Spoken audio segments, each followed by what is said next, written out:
Merhaba. Mastering'de kullandığım favori yazılımlarla ilgili seriye Crave DSP'nin Crave EQ plugini ile devam ediyorum. Bu videoda Crave EQ'yu size kısaca tanıtacağım. Bunu yaparken ham ses ile kıyaslamada yardımcı olması için Isotope Ozon'un Gain Match özelliğini kullanacağım. Crave EQ'nun arayüzünü inceleyecek olursak ilk olarak tüm filtre ayarları ve analyzer'ın olduğu bölümü görüyoruz. Üstteki ayarların ilkiyle bu analyzer'a bir de piyano klavyesi ekleyebiliyoruz. Yanında ise yaptığımız ayarlarda bir önceki ya da bir sonraki adıma dönmemizi sağlayan geri ve ileri butonları mevcut. İki farklı ayar arasında kıyas ve seçim yapabilmemiz için bir AB butonu var. Ve bu ayarları kopyalayabileceğimiz copy seçeneği mevcut. Crave EQ'nun analyzer'ını kendimize göre modifiye edebilmemiz için bir bölüm var.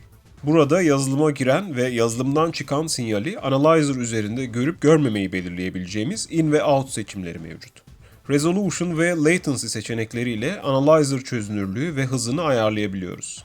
Dilersek de Analyzer'ı çok daha detaylı ayarlayabileceğimiz Release, Tilt ve Smoothing seçenekleri var. Yanında Gain bölümü var. Buradan Equalizer'a giren ve işlem sonrasında çıkan sinyal seviyesini belirleyebiliyoruz. Equalizer'ı stereo modda kullanırken hem input hem de output'ta sağ ve sol kanalların seviyelerini ayrı ayrı belirleyebiliyoruz. Altta Automatic Gain Compensation seçimi var. Bunu aktif edersek, giren sinyal seviyesi ile işlem sonrasında çıkacak seviyeyi birbirine eşitlemiş oluyoruz. Bu bölümün sağında Phase Model, Crossover ve kanal tipini belirleyebileceğimiz bölüm var. Burada çok detaylı ve ince hazırlanmış phase modelleri var. Bu modeller Stephen Butterworth'un orijinal filtre dizaynlarına göre üretilmiş. Digital, Analog, Transparent ve Linear Phase modellerinden birini seçebiliyoruz. Altında Look Ahead ve Crossover bölümü var. Buradan da Look Ahead zamanı ve Crossover zamanlarını seçebiliyoruz. Bunun altında ise Equalizer'ın kanal işleme modu için bir ayar var. Buradan Stereo sağ-sol, Stereo mid-side ya da mono olarak seçim yapabiliyoruz.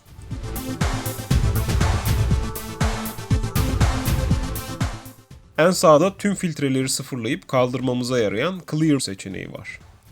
Onun altında da preset kullanıp kaydedebileceğimiz bölümler mevcut.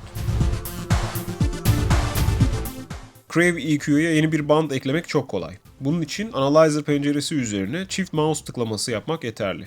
Bunu yaptığımızda karşımıza o band için detaylı ayarlar yapmamızı sağlayan pencere çıkıyor. Frekans seçimi için bir buton var. Bu seçimi aynı zamanda Analyzer penceresindeki noktayı sürükleyerek de yapabiliyoruz.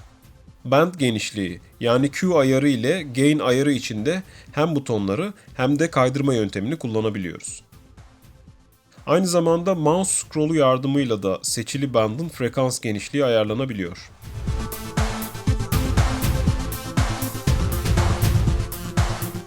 Filtre tipi seçebileceğimiz bölümden Peaking, Low Cut, Low Shelf, High Cut, High Shelf, Band Pass, Notch, Tilt seçimlerini yapabiliyoruz.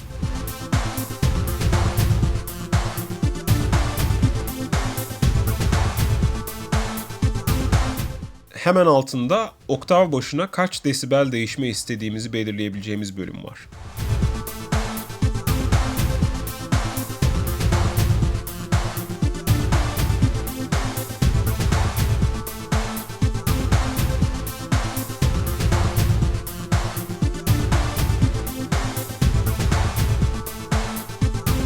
En altta ise o bandın hangi kanala etki edeceğini seçebiliyoruz. Stereo modda bu seçenekler stereo, sol ya da sağ iken, MS modunda bunlar stereo, mid ve side olarak değişiyor.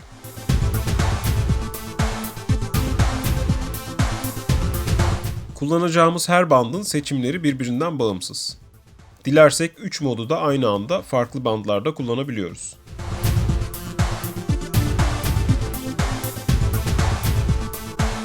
Bu penceredeki son seçenek de seçili bandın susturulması için.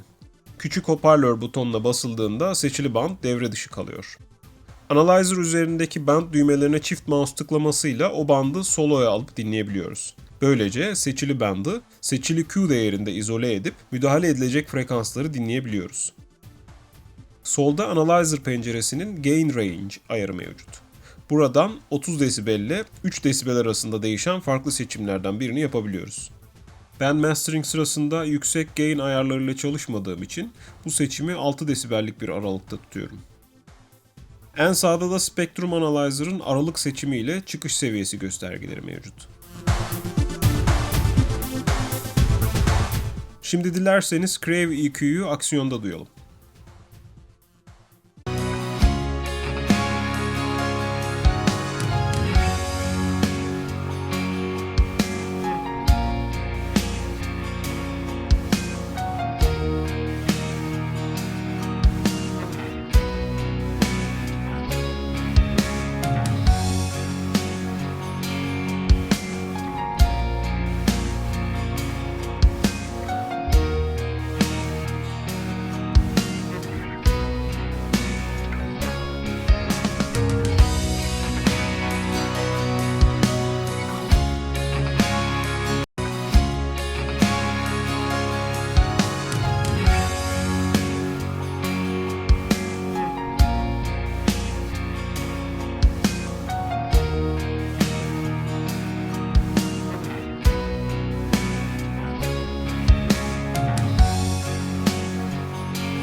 Sonuç olarak Crave EQ birçok seçeneği olan, esnek kullanım imkanı sağlayan ve gerçekten kaliteli bir plugin. Ciddi bir emeğin ürünü olduğuna bizzat şahidim ve hepinize bu plugin'i şiddetle tavsiye ediyorum. İzlediğiniz için teşekkürler.